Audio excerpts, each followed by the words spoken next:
சரி, இதெல்லாம் தெரிஞ்சுதானே நீங்க வந்து என் தம்பி யானை படம் வச்சிருக்கான், நான் புலி படம் வச்சிருக்கேன், 2 பேரும் சேர்ந்து தமிழ்நாட்டுல போராட போறோம், மாற்றத்தை உண்டாக்க போறோம், நீங்க தானே கூப்பிட்டீங்க.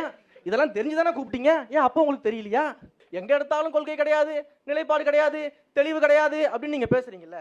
ஏன் அண்ணன் அவர்கள் வந்து ஆரம்ப காலகட்டத்தில் என் பெரியார், என் தாத்தன், நான் தான் அவருக்கு பேரன், ஈவி.கே.எஸ். இளங்கோவனும் வருவார் பேரன்னு சொல்லிட்டு, ஆனா என் தாத்தனுக்கு நான் தான் கொள்கை பேரன்.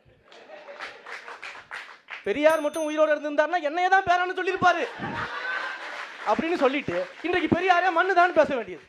அப்புறம் இதுல எங்க தெளிவு இருக்கு? எங்க நடுநிலை, எங்க ஒரு நிலைப்பாடுல நீங்க நிக்கிறீங்க? நீங்க வந்து பாஜகவுக்கு வாக்கு கேட்டவங்க தானே அன்றைய காலகட்டத்தில். அப்படின்னு ஒன்று என் தம்பிகள் எல்லாம் புத்தகம் எழுதியிருக்காங்க, பாஜக யாரு பி டீம்னு சொல்லி புத்தகமே நாங்கள் எழுதியிருக்கோம். எதற்காக நாங்க கூட்டணி வச்சோம்? எதற்காக நாங்க பாஜக ஆதரவு தெரிவிச்சோம்? ஈழத்துல தமிழினத்திற்கு துரோகம் விளைவித்த காங்கிரஸ் இந்தியா முழுவதும் அகற்றுவதற்காக நாங்க வந்து பாஜக ஆதரவு தெரிவிச்சோம். சரி, அடுத்தது தமிழ்நாட்டில் ஈழத்துக்கு எதிராக துரோகம் விளைவித்த